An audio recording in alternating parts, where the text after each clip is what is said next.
Your favorite PGA and LPGA legends, pros and top instructors are right here every week on Next on the Tee. Join Chris as the greats of the game share their stories, insights and playing lessons. Now, back to Chris and more of the show. All right, now back with me on the French Lick Resort guest line is Bill Bergin. Let me remind you a little bit more about Bill's background. As I mentioned at the top, he played college golf at Auburn University from 1978 to 1981 and was named first-team All-SEC every year, and he helped Auburn win the 1981 SEC Championship. His three-round total of 222 was second best on that Auburn team during the SEC Championship tournament. His 65 during the 1979 Pan American tournament still ranks near the top as one of their lowest 18-hole scores in school history. He's played in over 250 professional tournaments worldwide, including 3 U.S. Opens, 2 Open Championships, and over 50 PGA Tour events. He's now the owner, of Bergin Golf Designs. He's designed or redesigned courses all over the world. He's been involved in over 70 golf course design projects, highlighted by completed courses such as the club at Foxland Harbor, Old Hickory Lake near Nashville, which was named one of Golf Week's 2009 Best New Courses, Heritage Plantation down in Laurel Hills, Florida, which was selected as Golf Digest's 5th Best New Public and Resort Course in the U.S. back in 2008, Cherokee Run, Golf Week's number 3 Best Course you can play in Indiana, Miramichi, which is Justin Timberlake's eco-friendly golf course and Golf Week's number 1 Best Course you can play in Tennessee, Chattanooga Golf and Country Club, a Donald Ross designed course along the Tennessee River up in Chattanooga that Bill helped restore. He's currently doing some redesign work at Minnesota Valley Country Club, a Seth Raynor design, and you can check all of that out online by going to bergingolf.com. Plus, if you go to our website, nextonthetee.net, we've been featuring some of the pictures of Bill's work on our homepage as well, and I'm very excited to have Bill back on the show with me again tonight. Hey, Bill, thanks for joining me. How are you, my friend? Good evening, Chris. I'm doing well, and since you started the conversation with my Auburn Tigers, I'll have to give a shout-out to both our football team with a great victory over Georgia, and also to Patton Kazar for his first PGA Tour victory this week, which was really exciting. So it's good to see you, good to be with you, and I'm looking forward to talking. I appreciate it. Yeah, it's your Auburn Tigers blew out Georgia last Saturday, so you got to be tickled pink, because if they can get a win over Alabama in a couple of weeks, your Tigers could be the first 2-loss team to ever make the playoffs. That would be something. That would be something, and that would surprise a lot of people. But we, as they say, we sort of control our own destiny, but we have a tough road ahead of us. So, Bill, catch us up. Talk about what are some of the projects you're working on right now. Good question. So I am sitting right now at Minnesota Valley Country Club, which is a Seth Raynor designed golf course from 1924 in Bloomington, Minnesota. And we have been renovating this golf course since the middle of summer. And we are winding down, as you might guess. It's actually snowed on us a couple times in the last couple weeks. And we are finishing up our project with planning on reopening this golf course May 1st. And the exciting thing about this project has been 2 things. One is I have studied Seth Raynor over the course of the last year and a half or 2 years while working on this project. And we have added Seth Raynor template holes to this golf course. And I probably need to explain what that means, but do you know what I'm talking about when I say template holes? No, please. For me and for our listeners, let us know what you're talking about. Okay, Seth Raynor is a revered classic golf course designer from the 1920s, 1930s, the era when so many great golf courses were produced. And he worked for a guy named Charles Blair McDonald, designer of National Golf Links of America, one of the premier golf courses in America, and also one of our first. Chicago Golf Club held the U.S. Open in the 1800s. So there's a lot of history laden with these guys. And Seth Raynor was not a player. He was an engineer, and he built Charles Blair McDonald golf courses. And then at some point, he went on his own and started building his own courses. Well, he built the same basic 22 golf holes over and over and over again, yet he did it so well on so many great pieces of property that you wouldn't really know that, but each of his golf courses had many similar golf holes that he repeated and repeated and repeated. Yet there was a difference between all of them. Again, if you play the Redan at Chicago Golf, it's different than the one at Shinnecock Hills. It's different than the one at Yeamans Hall. And so when I say a template hole, these are holes that have already been built by somebody else. And Seth Raynor copied them. And he put them on a different piece of land, and he fit them to the land that he was working with. And so at Minnesota Valley, we had hints of Raynor, but we didn't have a lot of the template holes. And after the last 5 or 6 months, we do now. And we have a fantastic Redan hole. Redan came from a Scottish golf course, North Berwick. And it's a par 3 that has a high sloping green from the right side. It works from high right to back left, actually sloping away from the player. What happens to the ball when it lands on a green like that is it feeds to the cup or it feeds away from the cup, depending on where the hole is located. But that's a classic piece of architecture, and that's one of our feature holes. We have what's called a double plateau.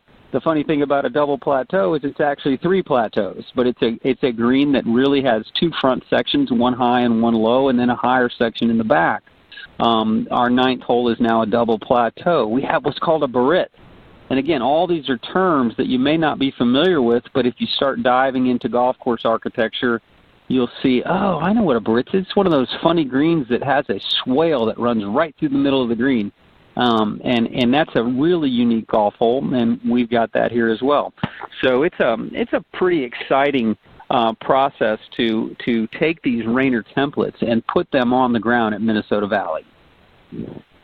And just to expand on that a little bit, Bill, when you talk about studying his design, right, are you going to some of these historic golf courses? Again, as I pull him up real quickly and look over some of the golf courses that he designed. You and I were talking off air about Augusta Country Club once upon a time had a Raynor design, but it looks like there's some at Pebble Beach. You mentioned Chicago Golf Club. Are you going and visiting those golf courses to see what those look and feel like, or how are you studying that? How do you get that design feel so that you make it sort of original or back to the original state?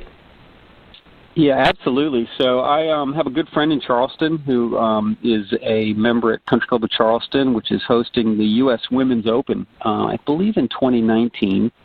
And I went on a trip to visit him, which is Country Club of Charleston is a Seth Raynor golf course. And right down the road from Country Club of Charleston is a place called Yeamans Hall. And that is a just spectacular Seth Raynor golf course that feels like you have just walked right back into a time machine and you're right in the 1920s. If you didn't notice a car in the parking lot, you have literally time traveled to visit Yeamans Hall. Just a spectacular Seth Raynor. And then there's one down in Central Florida, Lake Wales, Florida, called Mountain Lake. And I did a new golf course down there called the Country Club of Winter Haven, which isn't very far away. And so I got a chance to go over and walk. I didn't play it, but I walked Mountain Lake and took photographs on every hole and really immersed myself into the Raynor work there. Lookout Mountain up near Chattanooga is a Seth Raynor. And then I've had history. I've played Piping Rock up on Long Island. I've visited Camargo in Cincinnati. And the interesting thing about the Raynor golf courses is they're very low-key, high-end private clubs for the most part. People don't know about them. Yet when you step foot on these properties, they're almost museum quality. Our group from Minnesota Valley took a trip and we went to Chicago Golf Club, which is a C.B. McDonald golf course originally that Raynor redid. And so now I think it's more Raynor than McDonald, but it's absolutely a museum piece of golf in the United States. And again, hosted one of 2 early U.S. Opens in the 1800s. I think Harry Vardon won there, which is crazy when you think about the history of our game and the places that people go and can still play the golf course that Harry Vardon won the U.S. Open on in the 1800s. Shore Acres in Chicago is another Raynor. So yes, and I've probably Google Earth all the Raynor golf courses, Fisher's Island and St. Louis Country Club, and really done a lot of homework on his work. And Bill, you mentioned briefly, Lookout Mountain, Raynor's work up at Lookout Mountain, and you and Reese Jones have collaborated on a golf course right up in that same area up in Chattanooga. Talk about that project.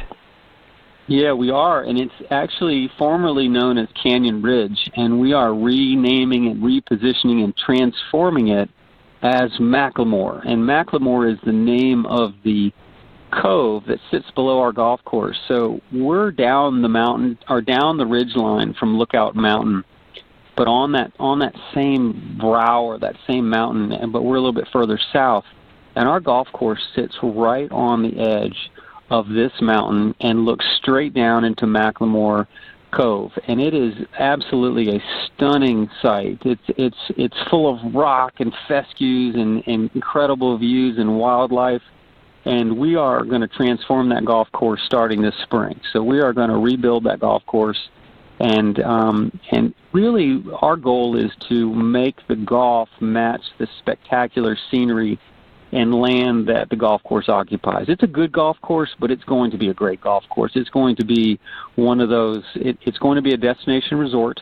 It will have a hotel. It also has real estate on the property, so you can buy a home and live and play at this golf course. But we're really excited about doing that, and we start construction this spring. And do you and Reese, do you guys have similar design philosophies, or is it completely different? So it makes for a very distinct layout. You can tell his holes and your holes, and it just sort of blends together really well. How are you guys meshing your two different golf course philosophies together? We're more similar than we are different. So that makes it easy. So I would say that the first of all, Reese played college golf for Yale. So he has a playing golf background, which I appreciate. And so we can speak the same language. And obviously he has designed many, many courses that have held major championships. And I've played in a few major championships. So, again, we can relate to each other on that aspect. And I would say that our bunker style, both of us lean towards grass-faced bunkers with sand in the bottom, and that's what we will do up at Canyon Ridge. There we'll mix in the native rock, we'll mix in fescues, all of that to create this really kind of rugged, natural appearance on that golf course. But yeah, we have more, I'd say we have more in common than we do differences. And so we also have already collaborated on a golf course in Winter Haven, Florida. So the Country Club of Winter Haven, which I did most of the design work, Reese consulted on that job. And so we got to know each other on that project. And then when this one came along up near Chattanooga, and with the club's desire to have a destination hotel conference center, I thought Reese was a natural fit that would bring a marketing element that I was not able to bring yet for that project. And so our owners were really excited about having him co-design the golf course, and as am I. And Bill, as you mentioned bunkers, and one of the many things that I love about the design work that you do is the way you construct your bunkers with those grass faces and things of that nature, and how they sit out there on the lip of the bunkers, and you wrap them really nice. Talk about construction of the bunker, how you go about putting that together, and how you design those things, because they're beautiful. Thank you. And generally, we do a grass face, sand in the bottom bunker. And what sets us apart a little bit would be what I call the crest line. The crest line is the upper line, the high line where the grass sort of angles down into the bunker. And we let zero water get into our bunkers, which makes them very maintenance friendly. It makes them very consistent for the player and for the golf course superintendent who has to take care of them. Now, the art of the bunker is kind of interesting because the crest line produces this great shadow, and it almost looks black or dark green against the brilliant white sand. And I think it's just a beautiful feature. It's very old style. We really started doing this style bunker around 2005 when I was renovating Chattanooga Golf and Country Club, which is a Donald Ross. And I have to admit, I studied Ross and studied Ross and studied Ross, and I loved the bunkers at Worcester Country Club in Massachusetts. And so if anybody Googles Worcester Country Club and you see the bunker style there, that's what we sort of modeled this off of. Now, we don't do it the same way on every course. If you just take my Atlanta golf courses, I have Pine Tree Country Club, Dunwoody Country Club, and Druid Hills. The bunkers there all are cousins, but they're not brothers and sisters. In other words, they don't look exact. There's a familiarity or similarity to the bunker styles that you go, okay, yeah, I get it. I understand that I can tell that Bill did these bunkers on these golf courses, yet they don't all look the same. And I want to keep it that way. I want Macklemore to look a little bit different than those golf courses. And I want Dalton Country Club, another one of our future projects, to look a little bit different. Yet I like that they're related. I like the fact that, first of all, they perform mechanically very well. And secondly, they look great and they're consistent as far as playability. But it is a grass face bunker. Sand is mostly in the bottom. It produces great shadows and consistent play. But I think they're also very bold. When you look at them, there's nothing timid about them. There's nothing that they're barely there. They present a strong look to the golf course. And then it's quite honestly, Chris, it's where you place them that's even more important. And I think we do that very well, because of my background as a player and as a teacher. I pay attention to how average golfers play golf, and I'm always giving them a way to navigate their way around the golf course, and bunker positioning has a lot to do with that.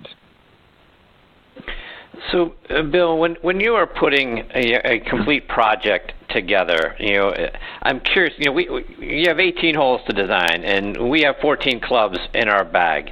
Is it a goal, for a designer like you or other guys that you work with, is it a goal to try to make us use every club in our bag at least once?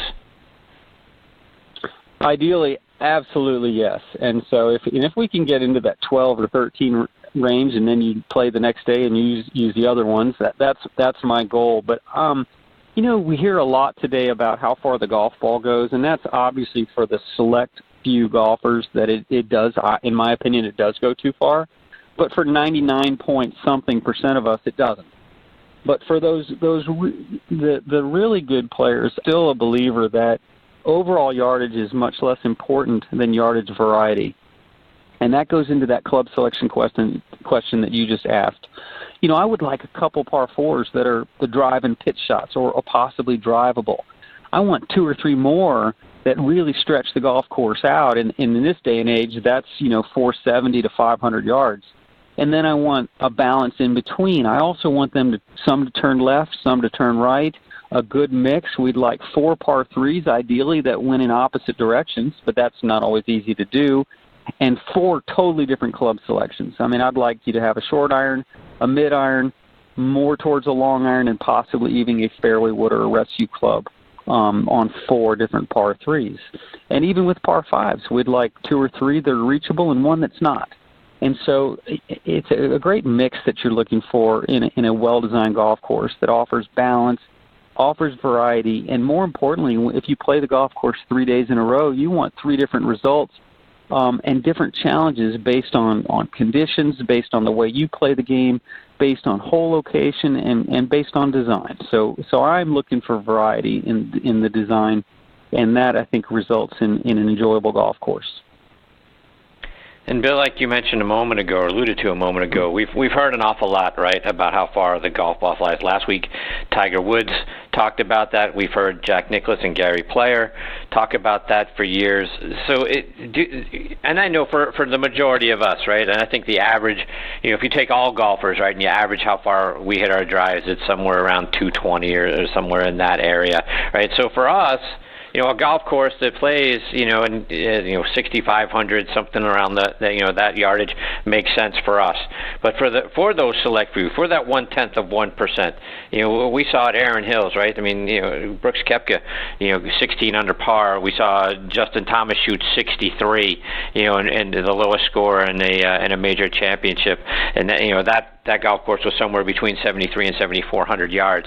So if you want to have a major championship, or just a PGA Tour championship for that matter, on one of your golf courses, is this starting to get ridiculous? Are we going to start having to look at courses having to at least have 8,000 yards available, playing in it, so that, those guys might put a tour event on there?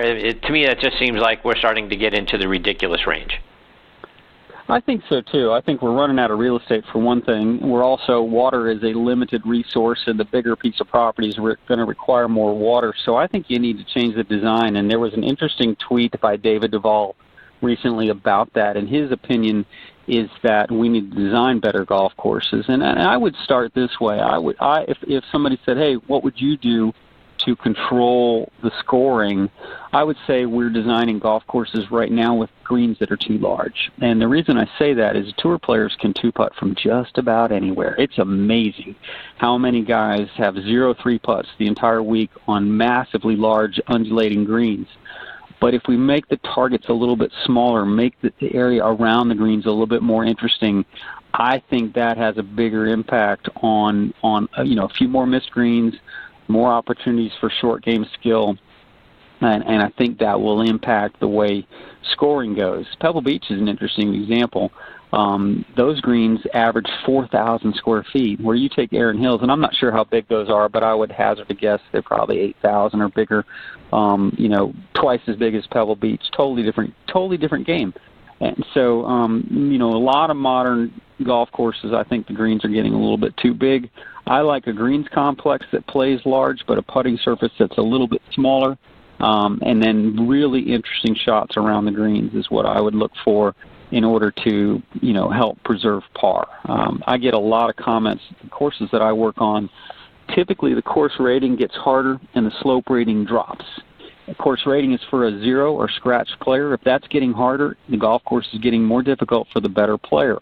The slope rating is for about a 15 handicapper, and if that's dropping or getting easier, at the same time the course rating is getting harder, we're doing something right.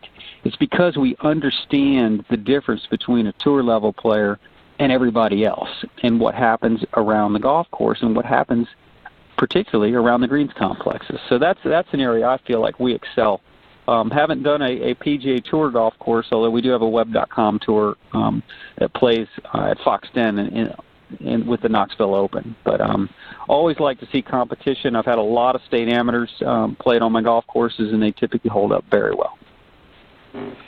Bill, just a couple of more before we let you go. And one of the things that I've read about you is that you're a proponent of courses creating a 6-hole pitch and putt course that people can come and play, work on their short game skills and do it in, under an hour. Are you seeing more courses being open to that kind of concept?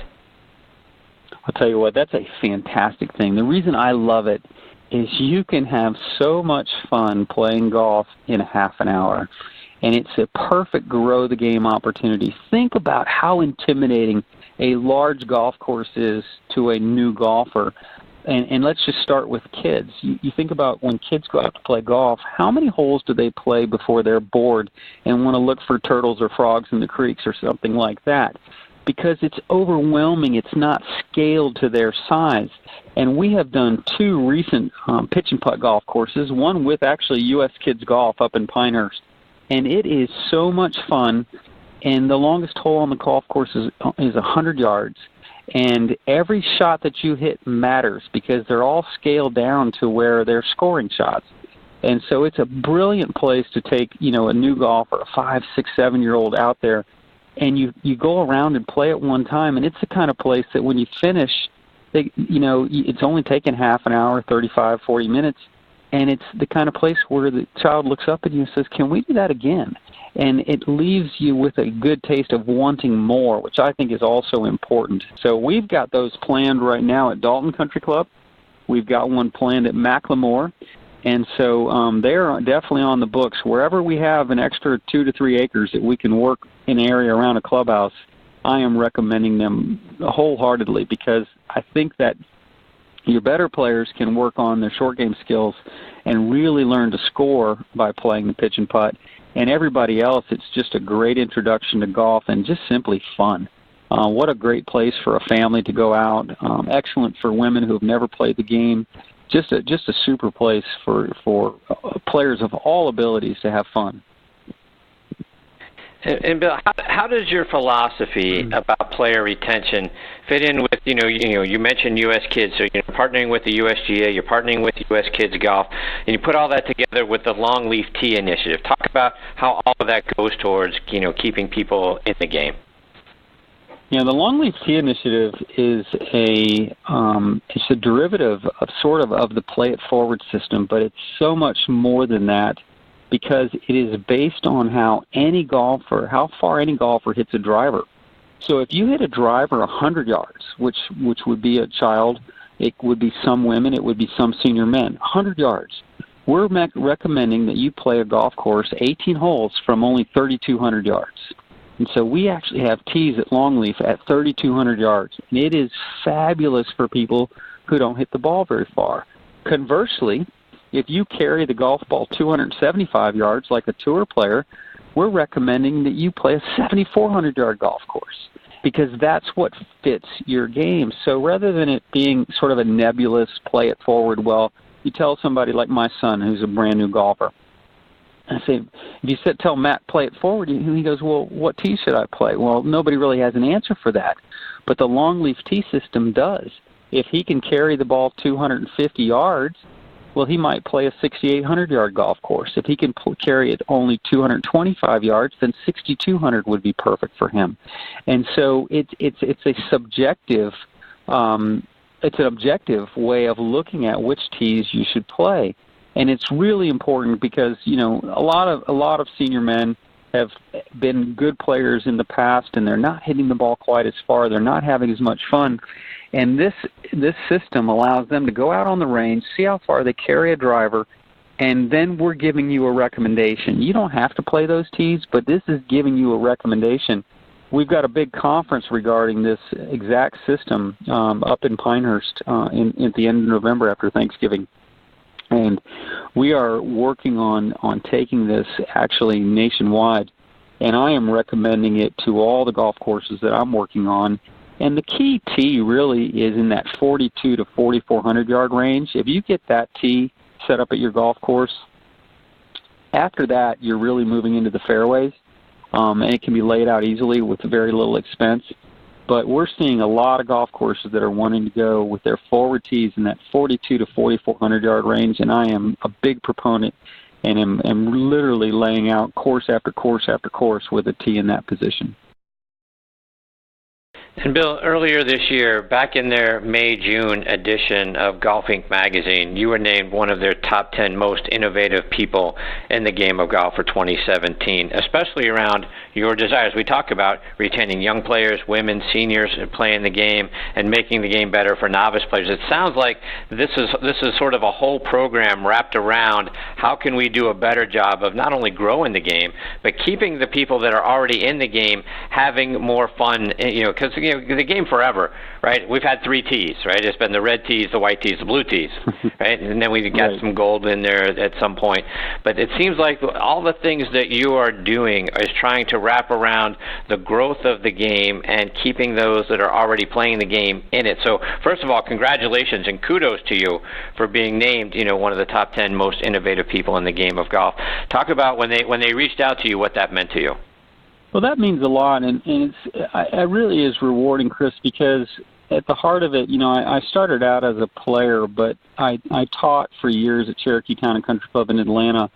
And then as a golf course architect, there's nothing more satisfying than having people enjoy your work and enjoy your golf courses. But to be able to bring more people to the game, and as you said, to retain them is important.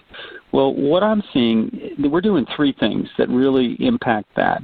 Obviously, the Longleaf Tee system is at the forefront of getting people to play golf play a golf course that fits them instead of having them have to conform to the game. And I think that's very important. Obviously, the pitch and putts, that's something that's really close to my heart. I really just love them, and I love playing them myself.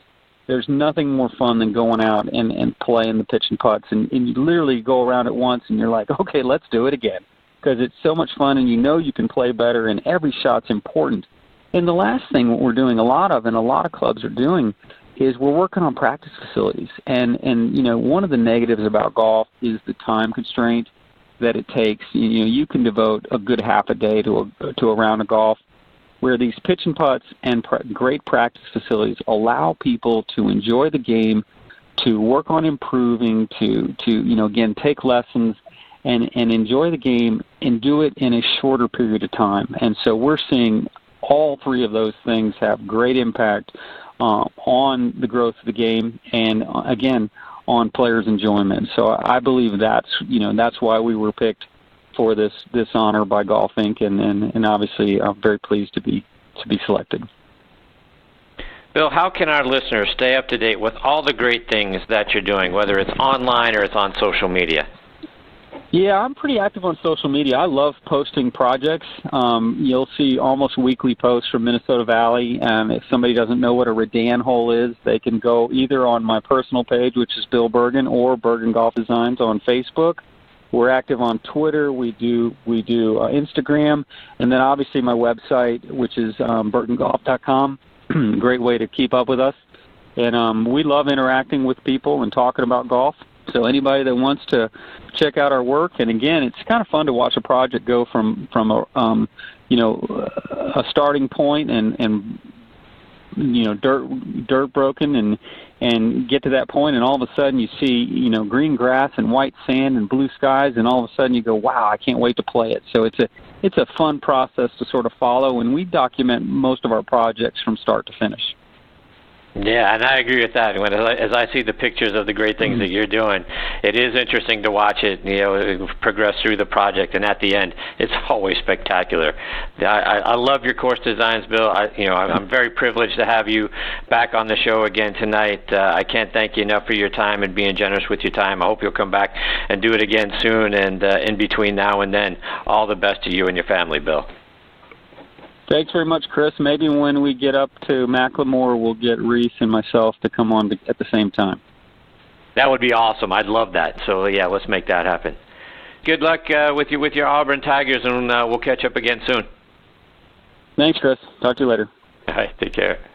That's a great Bill Bergin. Again, it's bergingolf.com, and as he mentioned, he is on Facebook and on Twitter. And folks, I highly encourage you to check it out. First of all, he's been very nice about sharing pictures of his designs, and we've had several of them on our homepage on nextonthetee.net. But give him a look on Facebook and go check him out on bergingolf.com, because the stuff is fantastic. When you look at how he takes a piece of property and then the slow designs of taking a look at the bunkers that he puts in and the greens and how all of those are framed up, and the backdrops that he has behind it, it really is spectacular. It's some great stuff. So highly encourage you to go check it out. If you love the game and you love to see the evolution of a golf course, you're going to really love checking out all the work that Bill does.